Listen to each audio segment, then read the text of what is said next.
Words. There we go. You record to the computer? No, I went to the club. Good. The clown? Good morning, everybody. Good morning. Oh, my goodness. Good evening, everyone. So tonight we're going to talk about power raising.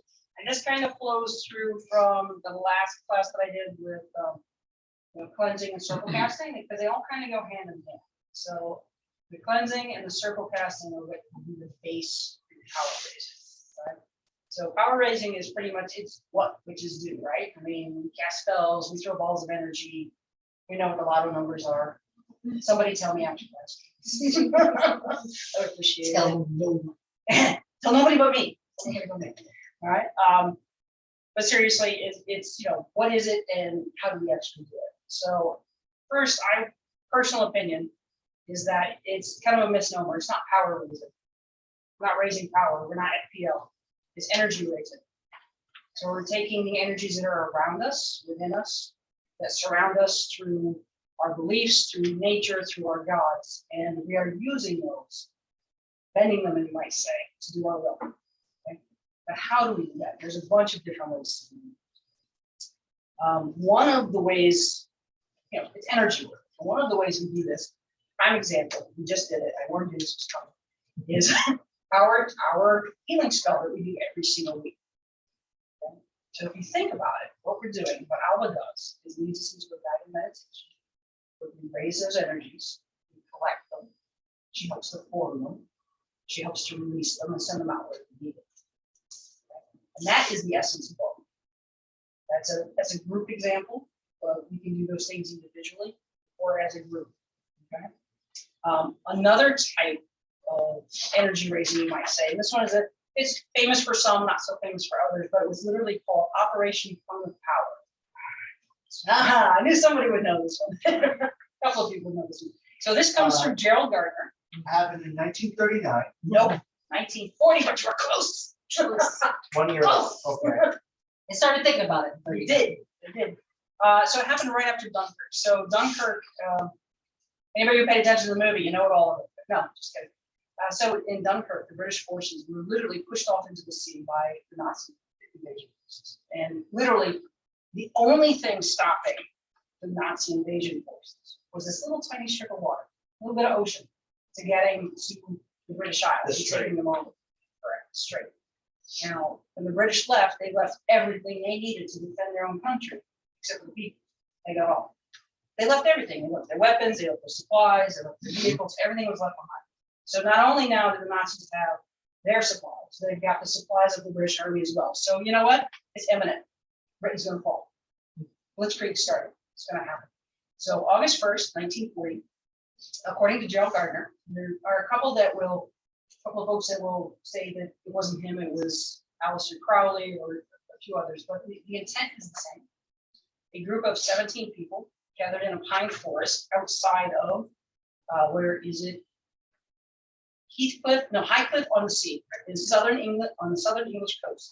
Right? And there, skyclad, which means naked, they performed the cone of power ritual with the express intent of simply convincing Hitler that he couldn't do it. It wasn't to stop anyone else. It wasn't to hurt. It wasn't to hurt anyone else. It wasn't to disable equipment, but it was with the express intent to convince Hitler mentally that he couldn't do it, that it wouldn't succeed. So it was to cast out his mind. One way or another, the plan never did come to fruition. Their plan was called Operation Sea Lion. They were all set and ready to go, but for whatever reason, just one obstacle after another kept coming up, stopping them, and never pulled the trigger. Now, like a lot of things, can you say that that is what did it? No. You can point to a million other things. You can point to lack of planning over here. All the obstacles that happen, how do those obstacles come apart? Become. But whatever they intended happened. So at the end of the day, the intent was fulfilled. Well, you can actually see the direct correlation because not only the intent, but how should we say, the argument could be made that we don't know if it actually happened, but you can take into account people who were at that incantation, all that cone of power ritual, and document that the people who were participating, each of Only those 60 people, left to come. all those people, they died in early death. So the argument had been made that they No. expended all of their life energy to the most part to make that happen. Only one died. Hmm. One died that night. Let's let Jen know. Yes. They all did eventually. They all did eventually. They're all dead now. They are now. But at the end of the day, what it comes down to is, there's absolutely no scientific proof that energy works. Okay? But religions all across the world, every religion talks about what? The power of Right. power of prayer, miracles, power of mind, power of thought. Mind over that, thank you, yep. Sorry. Oh, my. No, that's perfect, that's perfect, okay? So, us as pagans, we do the exact same thing, but we just dare call it magic. For many years, it was magic. Now science has come along, but if you ask me, science is very magical in itself. Yes, sir. Famous quote. Mhm. Magic is science that hasn't been defined yet. True. Okay. So we're gonna start with some basics. We'll be talking about power raising or energy work. One of the big things, and we all know this line, right? Harm none, do as you will. What does that mean to you? Andrew, what does that mean to you? Well, on the surface, it sounds easy, but like anything else, it could have subtle layers and complications. For me, the whole idea of harm none, as long as it's, so one has to be selective, at least for me, right? So it's clearly, I'm not gonna be destroying couches and whatnot. Harm none. Harm none. Is that a person? No, it's not, but the person who owns the couch, obviously. But so for me, that's always been okay. Well, yes, on the surface, as long as it's not hurting anybody, then do what you will. However, can we really honestly say that our act, that would be perfect if we live in a bubble, but we don't. So anything we do actually affects us, how our cells in our bodies actually take into account and harm other cells to get things working in our bodies. So for me, it's Safe to say it's complicated. It's complicated. that would be the way. It's complicated. You know what it It's means to very- me? Go ahead. It means to me that you should think about the consequences of your actions. There you It go. means that you should consider that when you're wishing and hoping and doing magic. And not so much because it's gonna come back to you threefold or whatever, it's just that you wanna put it out there in the best possible way. So to harm none, do as you will, it just means think about what you're doing. Do whatever you're doing consciously and be ready for consequences. I agree with that. Yeah, I agree with that. Think it through to the end. Absolutely. Well, I was gonna say though, because like I stated before, that I'm Christo pagan, and that's kind of like the golden rule of Christianity, Mhm. where it's very similar. That's why, like when I tell people it's like Christianity, it's just paganism.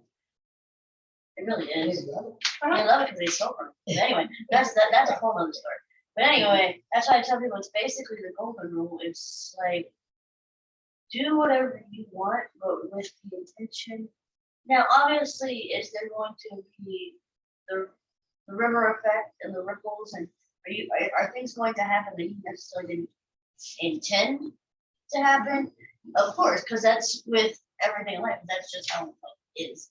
But in the grand scheme of things, it's more about intent. Whereas, do whatever you plan on doing just with the intent of having good in mind and not wanting to harm someone else. Whether or not you believe in the threefold law or not, depending on whatever you practice, that it's still good in from a moral stance of you obviously wouldn't want to hurt another human being, just out of either accidentalness or just out of spite, because eventually, even if you do it out of spite, it's all going to come back to you anyway. Exactly. So at the end of the day, my feeling on it is it's a lot like Elvis, honestly. Harm, do as you will, harm none, is not the freedom to do, like you've all said, it's not the freedom to do anything you want, just because you can. It's not. It is actually, they say, great responsibility, great power comes with great responsibility. Hello, Spider-Man. Right? Yeah, there's all that kind of stuff. I actually Marvel's also about that. to add. In a lot of the traditions I come from, we talk about balance. Correct.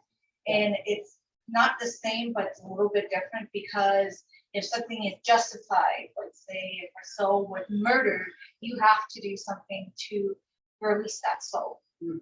And you have to balance, and sometimes you have to do things that if it's justified, you can do it, but if not, if you don't take it to spirit, if you don't double check it, prepare for the consequences of the unbalance of the scales. Exactly. So it's the same, it's not quite the same, but it's very similar. Yes. You have to be aware of the Like the process. feather of not. Okay? Yeah. Exactly. It's So- more A big question that you should put to yourself always before performing any energy work, are you trying to subjugate someone else? Are you trying to interrupt their free will? Let's talk about love spells. Everybody, as soon as they find out, oh, can you do it? No, No, doesn't work like that. just be your charming You've self. seen enough, Exactly, I've seen and enough I'm- movies. You work to on be yourself, I'll do grammar spells. Correct, work on yourself instead. I'll do So- grammar spells, but. I mean, like- Always think long and hard before you decide on the course of action. And examine all the sides of the outcomes. Okay? And because today's lack of rain, because you didn't want it to rain today, can actually lead to tomorrow's drought. And those are things you must consider. Yes, sir. So for me, how should I say? I understand and I practice that. However, for me, I also tend to practice the other aspect. I've always felt that magic is just one of the tools and one of the ways we do it. So on the one hand, yes, it's justified. Yes, in an abuse situation, in self-defense kind of thing. Yes, I am knowingly trying to alter that situation. However, if it is justified, if it is for the greater good, if I'm trying to The needs of the many outweigh the needs of the few. exactly. There you go. Put in some Star Trek language. I will accept, I will accept a small evil for the greater good over a small good for the greater evil.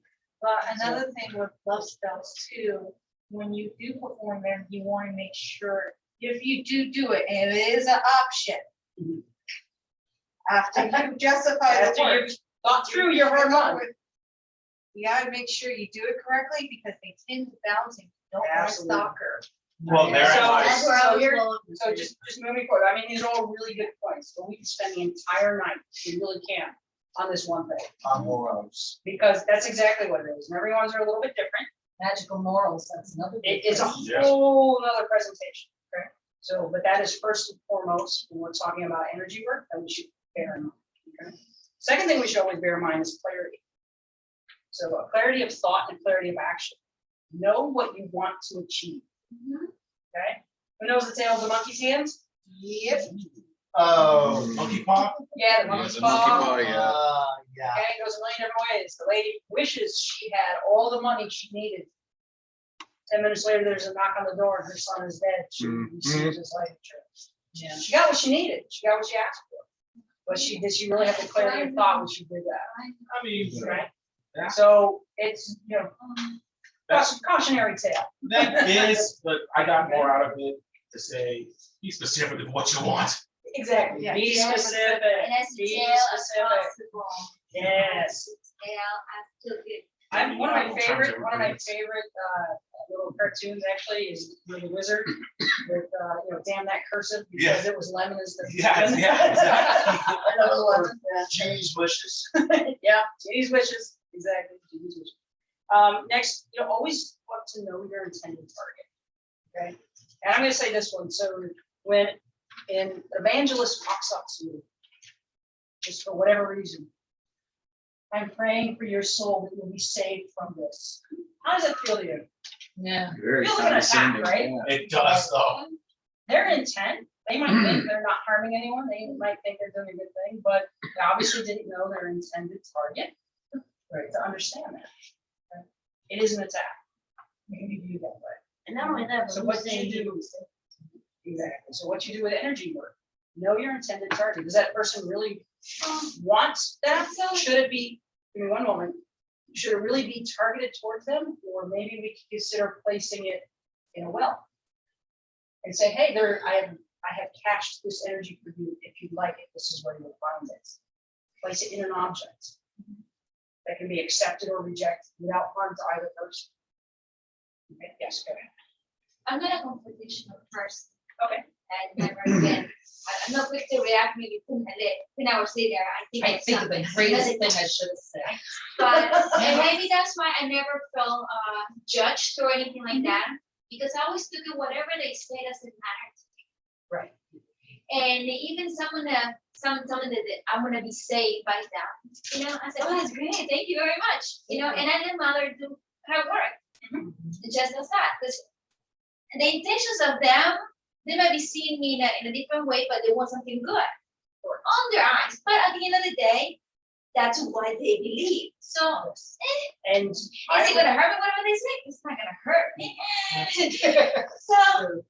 it depends on your individual. At the end of the day, I'd say you're one of the lucky ones that can filter that to take. That's what I was saying, yeah. And not everyone can. I never hid in a closet. Good. I was always There are other out, places. and maybe because I come from very supportive people around me, or support, I never saw it otherwise. That any stranger comes along and tells me otherwise, okay. Thank you.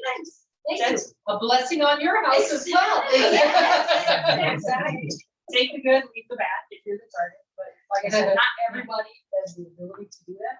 And if they don't see it coming, I had because sometimes it can affect people. You know, you think you're doing it on the quiet, the down low, and the slide, and they're like, maybe you just gave a little too much, you hit them a little too hard, and it just affects them the wrong way.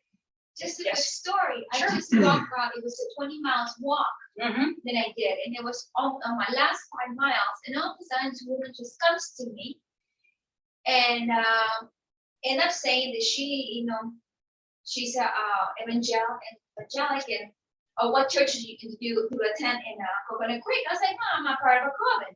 She looks at me, yeah, which is stuff like that, you know. I tell her, you know, just a bit. She didn't know. She knew perfectly fine what I was talking about, and she kept trying to talk to me on it, you know.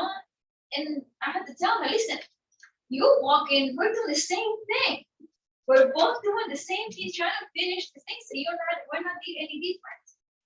After 15 miles, you wanted to talk about. First of all, I just wanted to get to the end, so I wanted to shut her off. I didn't want to listen what she wanted to say, whatever, when she needed to speak to me because she felt like I'm safe. Now, with me, human radicals and Christians don't bother me unless they try to give me a certain item. It's a blanket. Understandable. Because blankets in the Native community is not a good idea to give, No, especially from Christians. yeah. Highly understandable. That's when I was like, It's very loaded, thank you, more ways than one. but they didn't understand because they were I didn't know which country they were from, but they were a Latina based group, and I had to explain to them it is offensive because they didn't know. They didn't know, but I didn't take blanket. No, so, one of the other, next to last thing we need to consider is the place, space. So you should always be working in a safe space. So this comes back to the circle casting and, you know, cleansing the circle casting, especially if you're new to energy work. You always want to be in a very safe, grounded place. So we talked about how if you're not careful with, you know, building your circle or dismissing the elements called spoken with, they can kind of run amok on you. You know, they can run around your house or whatever the case may be and cause their own issues along the way. The exact same thing can happen with those energies. So if you're unfamiliar with working with them, or you're new to it, or you simply reached a little bit beyond what you currently are able to do, you need to be in a place that's safe where you can be comfortable, you can ground yourself, and the space itself will help you do those things. So help keep you calm and I completely agree. I think that for those of us who may be able to live, pagan household kind of thing, besides the normal house blessings and things of that nature in place, boards of protection, making sure the entire house is safe, everything is part two of that, I think. Oh, absolutely, absolutely. But, Oh, no, sorry, to add to that, be careful if you're going to an already established place. Because if you're setting up wards, you might affect their wards. Correct. Well, I always think that there's no safer space in this. Mhm. No matter where I am, no matter where it is. And I had to practice that a lot in Mexico. Practice. That's next. And it worked every single time. I feel it was coincidence. I don't know. It came with we didn't have any money, and the electricity went off and on, and the car wouldn't run. How do I pay? Yep. I have to say that every time I'm just finishing my bills, and just it's come back. I wasn't in bed. We went through with the credit. The food, the gas, the gas. After waiting 20 minutes and then to get gas, trying to get to the airport, they're not working. I was like, what they call? I was like, what the hell? Can't do that. But we were able to pay. And again, it's just, I don't think, I understand trying to be safe, but in case of emergency, Right. don't forget that close your eyes and there's no That is a safer space, safer space.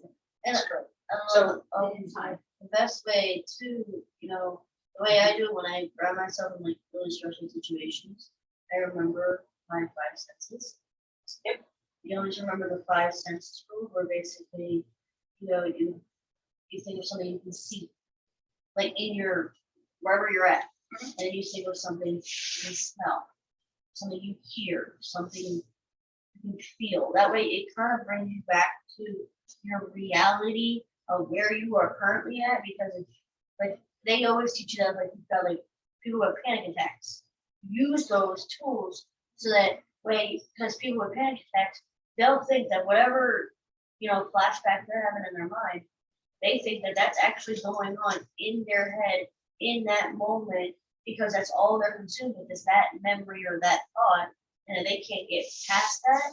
And so usually for me, I have to sit outside or sit on a chair. I have to sit somewhere, and I have to mentally think in my head all 5 senses, and then usually that grounds me enough to get me out of whatever headspace my brain was in. That's good. And then It's very good. It's a very good way to do it. So then lastly, the last thing we need to consider is practice. And like you said, practice. Practice makes perfect. Doorways and pathways, the more you do this, more doors and more pathways begin to open up, it becomes easier each and every time. So everybody think back to the first time, you came to the circle meeting and you're like, okay, we're gonna do the healing ritual, we're gonna say our healing spell. And the first time it was like, okay. And the second time and the third time becomes easier and easier each time, right? The more you attend, the easier it is to find that peace, that space, and to bring it forward and to contribute. So it's practice makes perfect. I've always viewed it as magical muscles. Absolutely. So you want to, So, yeah, so you can, remember this though, no matter how much you do this, you can't let yourself run dry. Okay? Nobody lives off of an empty well. says that you can't drink from an empty cup. It just doesn't happen. If you don't keep some for yourself, you let it all go all the time, pretty soon you're just gonna Is be. it that right story across. that you read the rainbow fish? Yep. Where the little fish would give out all 3 scales, everybody's like, oh, you have a 3 scale. All right, Pretty soon and had then all of a sudden, the Yes. fish had nothing left. Right, That's why we take a deep breath in before we clap. yes. I hope everybody's really doing that, taking what they need first. before they clap. So just a couple of my favorite quotes, and these actually come out of my own personal book of shadows. One about magic. And so when one brings about a change in any condition by ritual means, magic has been worked.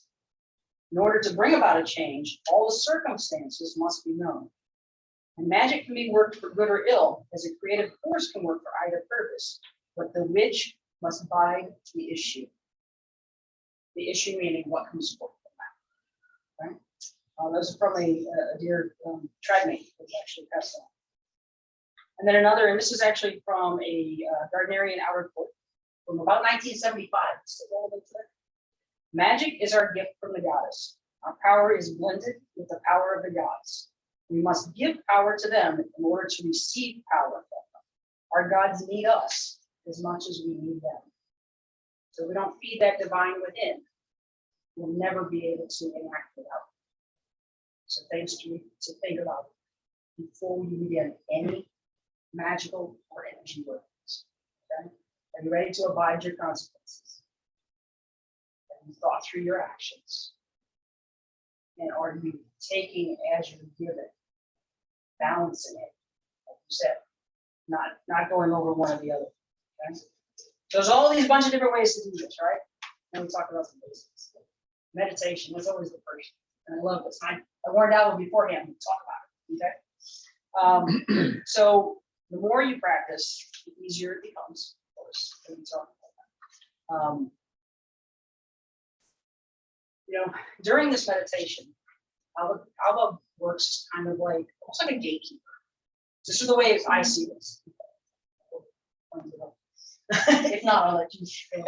I see it. It's almost she acts almost as a gatekeeper. She's a guide and a gatekeeper. She she settles us all down, grounds us. Talks about reaching down to those roots and pulling them up, and bringing that energy together, drawing it into yourself, sitting with it for a minute, thinking about our purpose, who we want this to affect, taking that pause, those deep breaths beforehand, and instructing us, hold on to what you need. Very important. Instruct yourself to do that. And then through the final release. So the final release being the clap, and off she sends it. So but again, it is practice makes perfect. Okay, and it's an interesting role. Very interesting role.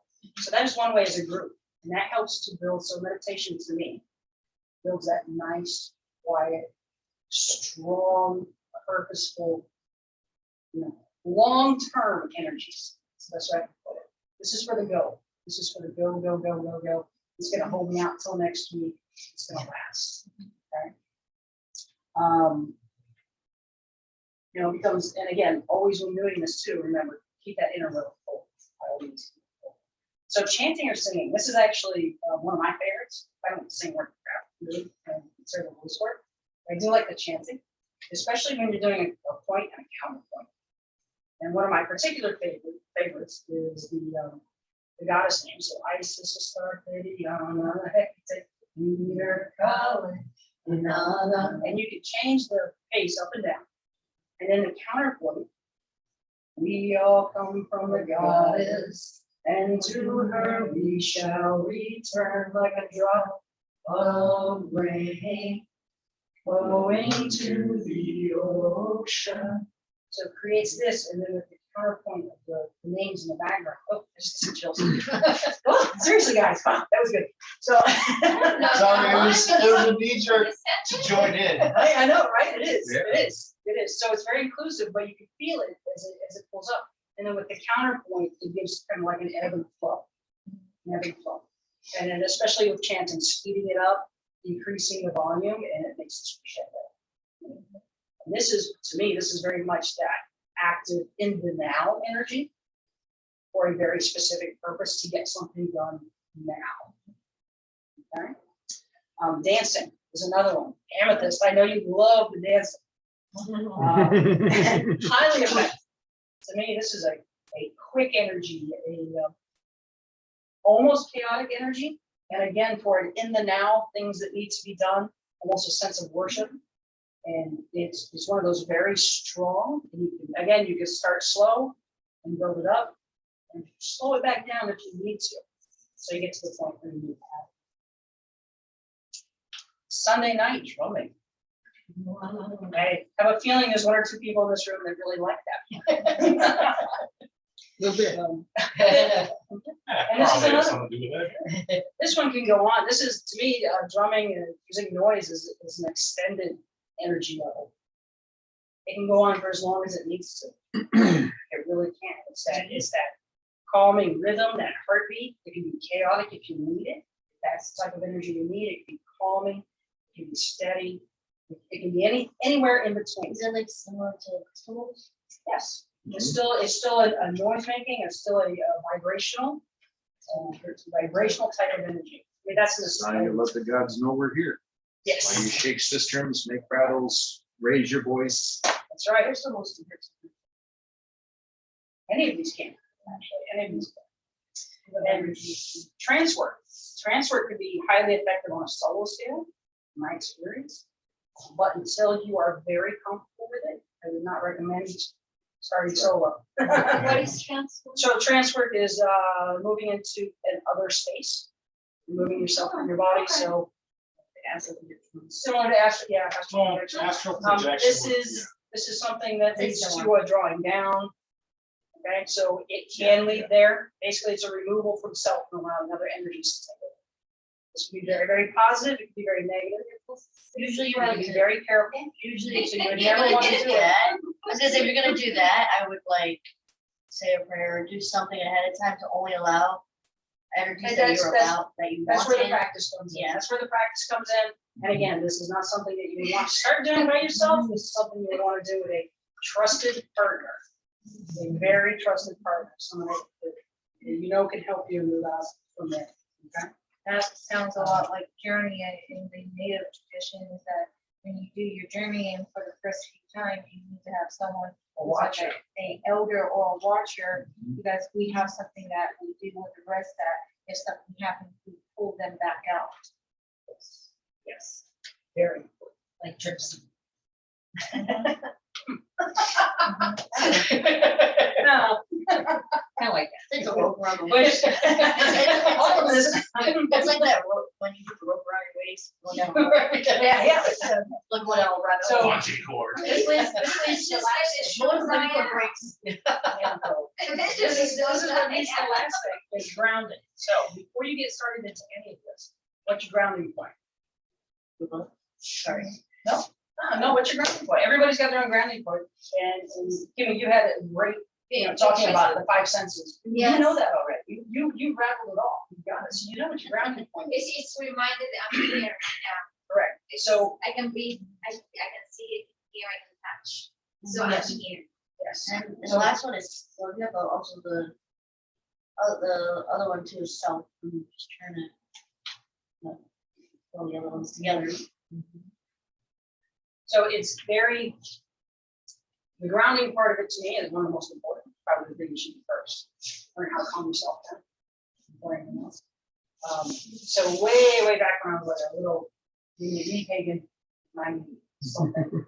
I used to go to, yeah, that's, used to go to Dragon Fest, which luckily it's still going on, which is wonderful up in the Colorado mountains.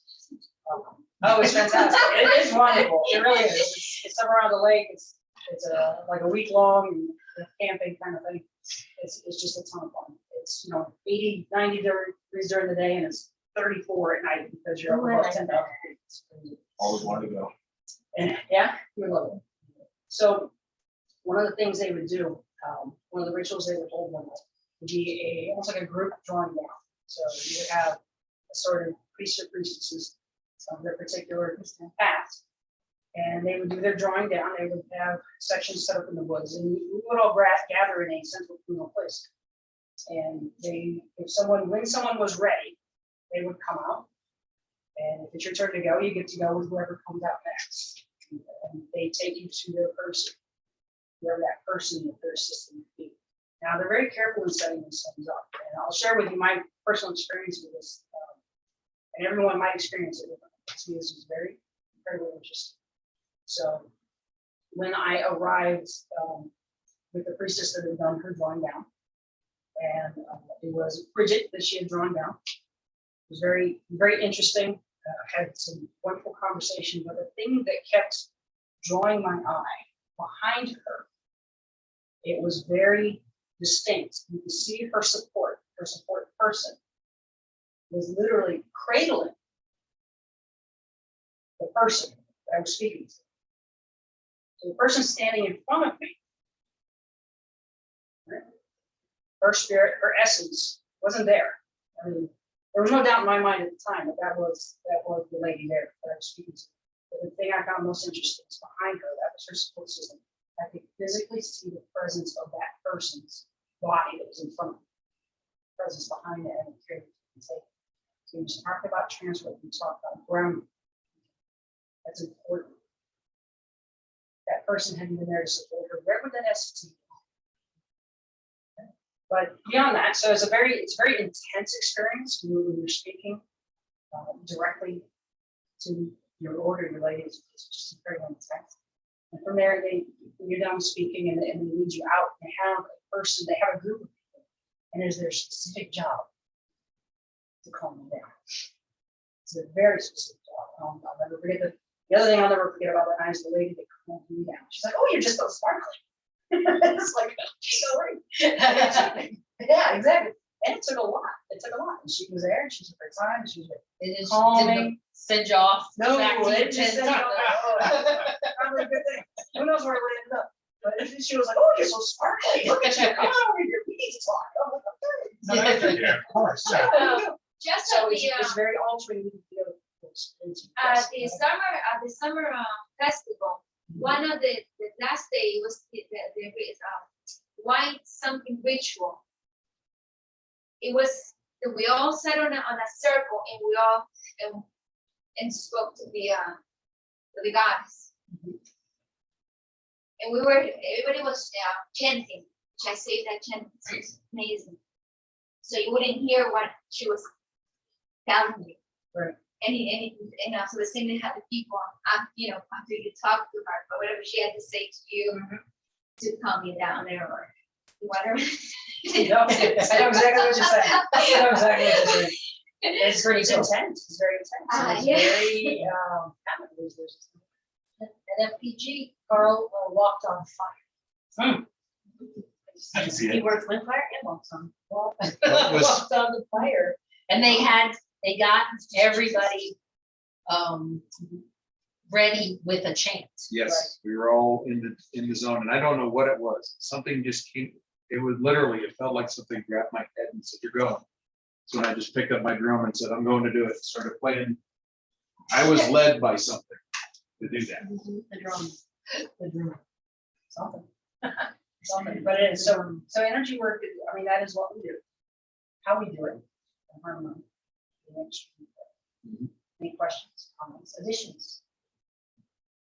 Anybody Personal experience, anyone? online got questions?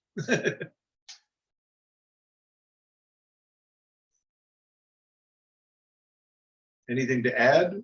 Anyone? Anyone? I guess Bueller? Bueller?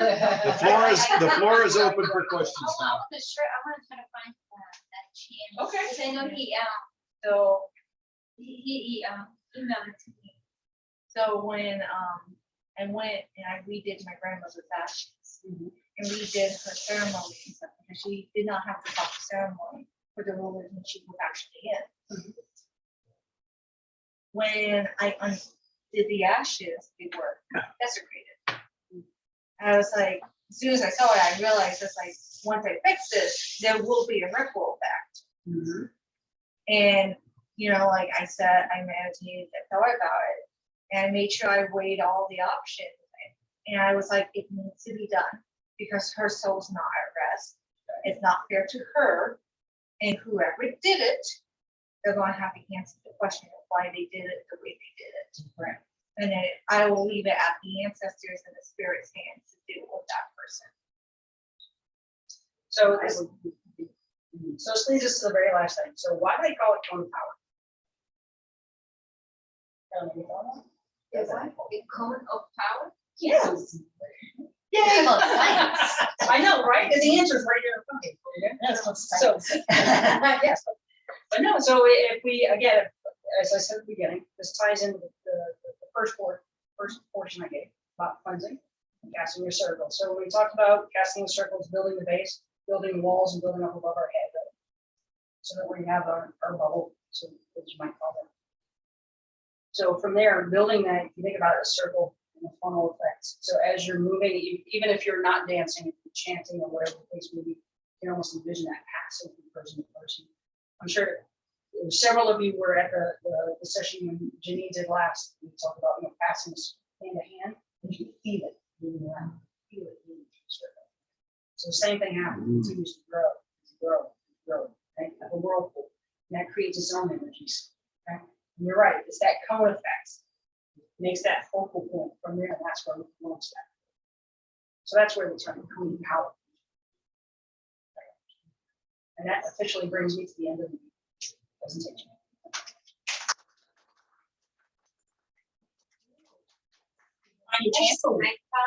I know it's like I can remember. I go through it because she's been. Maybe if you really you can put a chant for it. And music. Well, we'll let the musician. She's good at that. She's been waiting, she's been waiting so long, she's been waiting for her children to remember to return. She's been waiting, she's been waiting so long, she's been waiting for her children to remember to return. Blessed be and blessed are the lovers of the lady. Blessed be, blessed are the maiden mother throne. Blessed be and blessed are the ones who dance together. Blessed be and blessed are the ones who dance alone. Nice. That's good, yeah. I can see what that would be. That would be very powerful. So, beautiful, fantastic. Thank you, everyone.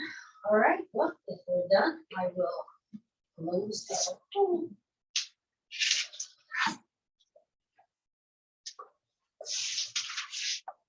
Blow out this candle. And hold it dear for everyone gathered here. From this grove we do depart, but keep its lessons in our heart. Blessed be, So mote it be. Merry meet, merry part, and merry meet again. Thank you. Wonderful, Jen. That was awesome. Should I stop the recording? Nice presentation. Thank you.